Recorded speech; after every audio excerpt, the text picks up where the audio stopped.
Welcome back to Uncensored. Dr. Gabor Mate made global headlines earlier this year when he appeared in an interview with Prince Harry. The renowned trauma expert spoke with the Duke of Sussex about the importance of healing in an interview to promote Harry's memoir. Well, more recently, Dr. Mate has been winning plaudits for his take on the Israel-Hamas war. He's an infant survivor of the Holocaust and has been outspoken about both the atrocities of October the 7th and Israel's response. And Dr. Gabor Mate joins me now. Dr. Mate, thank you very much indeed for joining me, and thank you for your patience. I know you've been sitting there listening to the interview I just conducted with this poor woman whose parents were both kidnapped. One has been returned, one hasn't yet. First of all, what was your response to that interview?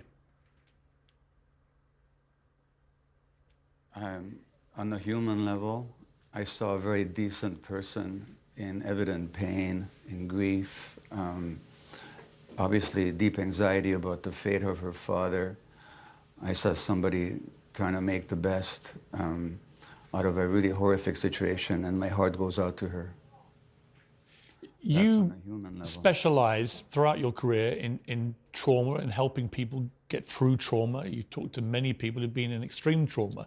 This is a very traumatic situation these last 2 months for people on both sides, for the people who are on the receiving end of this massacre on October the 7th, and we've just heard firsthand what that has been like for the people in Israel who suffered that.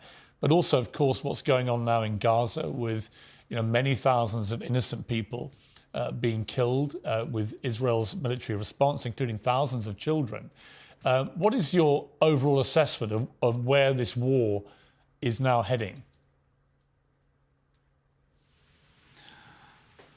For that, you need some historical context. Now, look, I used to be a Zionist. As you mentioned, I'm a Holocaust survivor. Zionism was very important for me as a salvation of the Jewish people, until I found out that the state was founded based on the extirpation, the expulsion, and multiple massacres of the local population. And that's not historically controversial. So I'm taking a longer view of this. And I'm saying that the present situation cannot be understood without looking at the historical context, and nor can we move forward if the present occupation and the suppression of the Palestinians continue. So Sharon, your previous guest, talked about the fragile coexistence. There was no coexistence. There was oppression, periodic massacres, land occupation in the West Bank, the continuous expulsion of the population from their homes. I've visited the occupied territories 3 times now.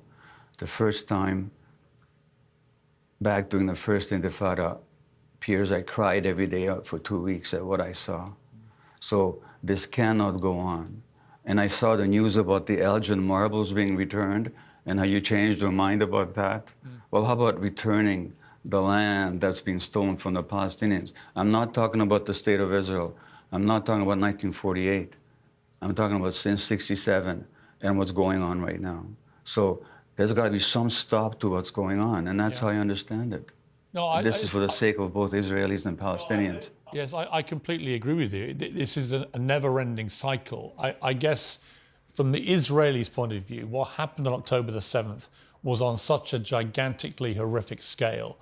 I do get a sense that Israel is in a collective sense of trauma, and that they are determined that Hamas should not be allowed to perpetrate such a massacre again. And they are on record, Hamas, just 2 weeks ago, their spokesman are saying they would do it again and again and again if they can. So that represents a clear existential threat to the security of people in Israel.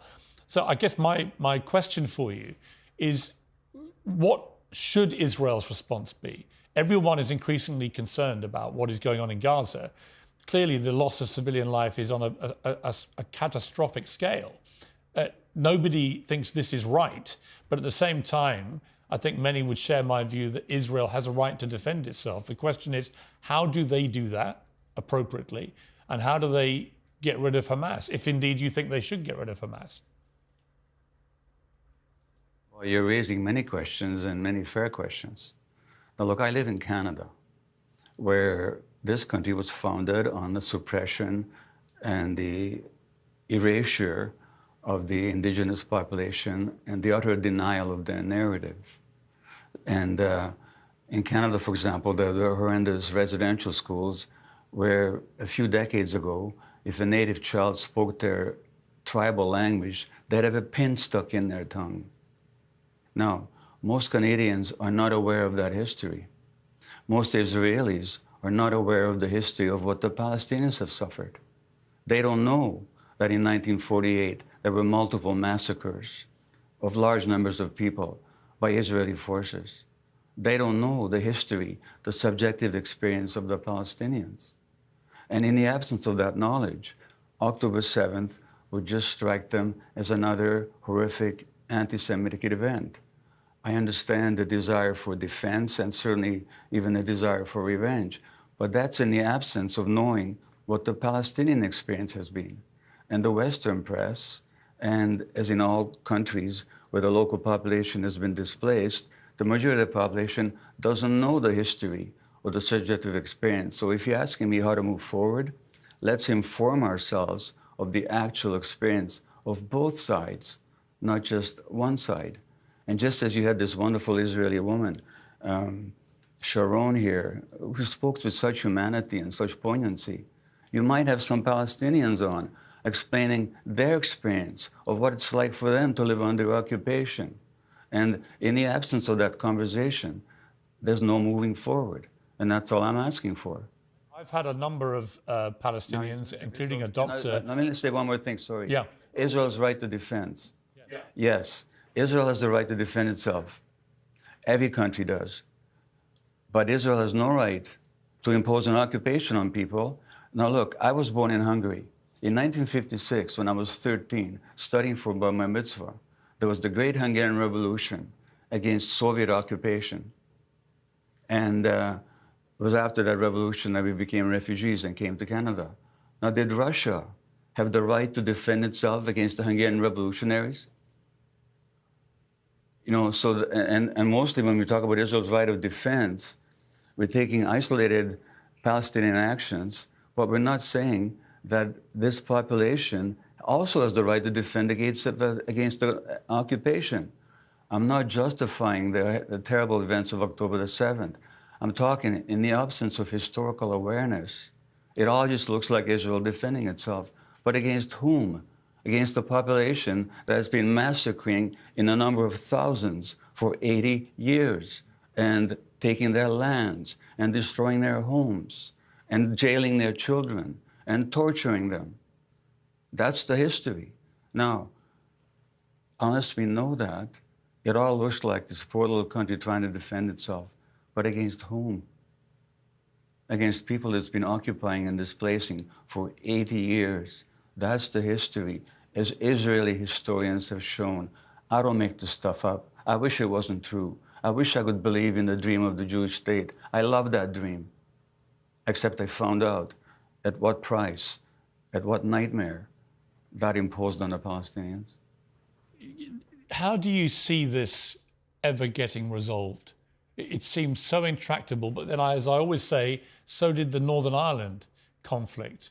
That seemed intractable when the IRA were committing terror atrocities, but they eventually did get to peace. Can you see a pathway here to peace, and what does it look like? I can. That's a great question again. Look, you're going to have Nick Kyrgios on later on, the tennis player. I just spent a couple of weeks in Serbia and the former Yugoslavia with another tennis player, Novak Djokovic. They have a foundation that promotes healing and child development and so on. So they asked me to speak throughout the former Yugoslavia. You know what horrific atrocities were committed there just a few decades ago. So I was in Belgrade, I was in Sarajevo, I was in Banja Luka, I was in Ljubljana. They're living together now. There are still issues to be worked out, but the minimum condition is the ending of the occupation and the inhumane siege of Gaza. And international law has to be respected. International law is very clear that this occupation is illegal. That has to be the basis of any future agreement. If that was agreed on, and if Israel could live within the borders that are internationally recognized, I believe peace is possible. Now, we keep talking about the Hamas charter. Did you know that the Likud charter, the ruling party in Israel, excludes a Palestinian entity west of the Jordan River? So let's get rid of both charters. And let's start with the basis of recognition and peace and the ending of this unspeakably brutal occupation. Piers, you have to go there to see it for yourself, as I have. And you would cry every day for 2 weeks as well. I'm under no illusion about what the Palestinian people have had to endure, and I think the oppression of the Palestinian people for decades has been completely shameful. And it shouldn't have been happening. I mean, the mere fact that Israel was able, after October the 7th, to simply turn off the supplies of food and water and fuel and so on into Gaza says it all. That is an occupation. That is a controlling force, controlling whether people eat or have fuel or can heat themselves or feed themselves. So I'm under no illusions about that. I've been very critical of Israel before. What has complicated things for me morally with this is that the scale of what happened on October the 7th was so disgusting. And the fact that Hamas has said they will continue to try and do the same thing again is that I absolutely believe Israel has to do what it can to remove that threat. And how you do that when they are immersed in the civilian population and that population is half children without massive civilian casualties on the scale we're now seeing, I don't know. I genuinely don't know. I don't know how they resolve this. But I hope that better minds than mine can work a way through this.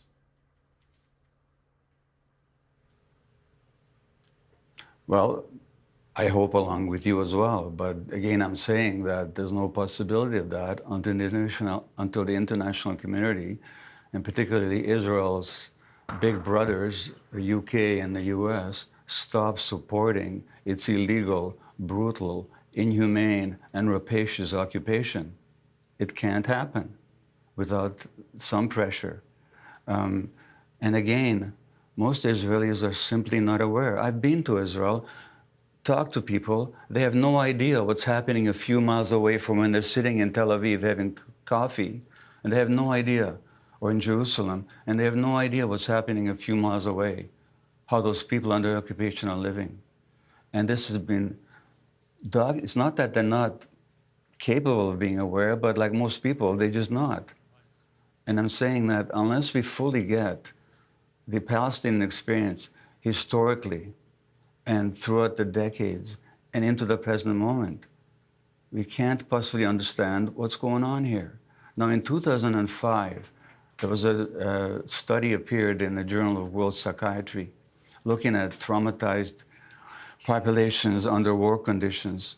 The most traumatized children in 2005, this is before Hamas gained power in Palestine and in Gaza, the most traumatized kids were in Gaza.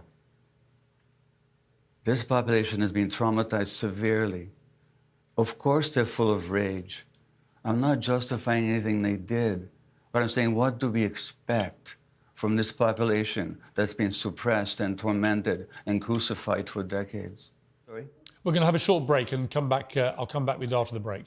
Welcome back to Uncensored. Dr. Gabor Mate is still with me. Dr. Mate, I want to talk to you about something else now, which made you sort of globally brought to the world's attention earlier this year when you sat down with Prince Harry to talk about his book, Spare.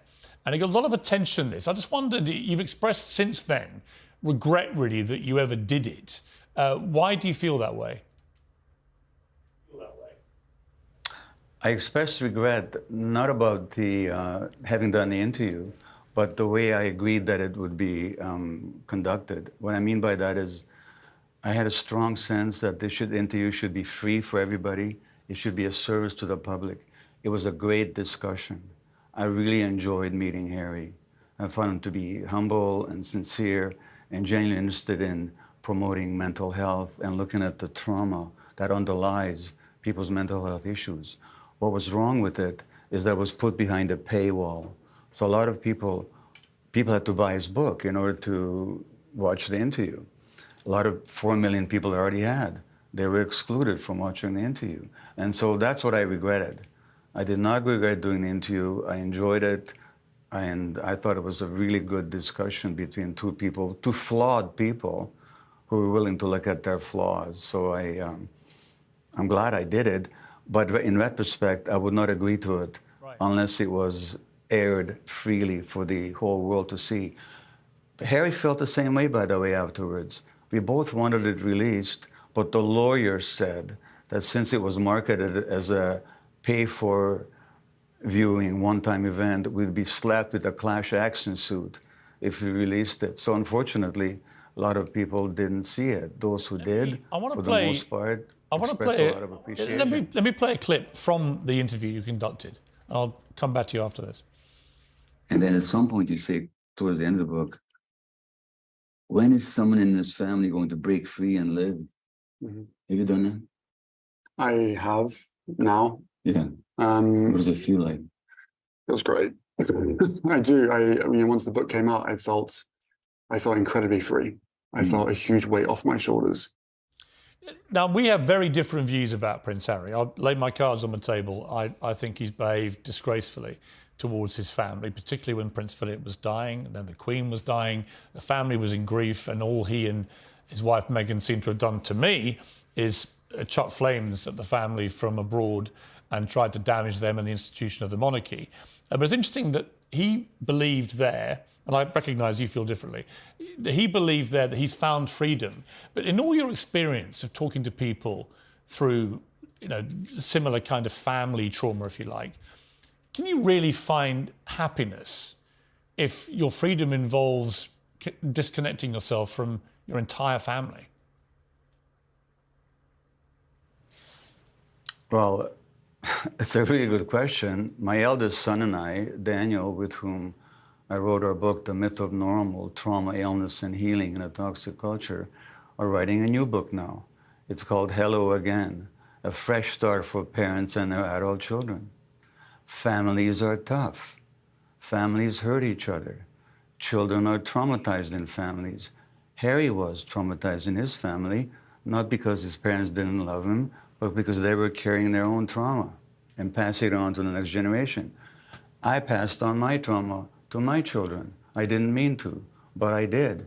And so sometimes people can work these things out if there's the willingness on both sides, and people do make mistakes. And I do believe Harry made some mistakes. That goes both ways. People can work it out, and sometimes they can't. And sometimes people find freedom in having to disconnect. In the book, The Myth of Normal, I talk about this tension that we all have between authentic and belonging, attachment and authenticity. If we can belong and connect and be our true selves, that's ideal. But what do we do if in order to be our true selves, our families or our communities won't accept us?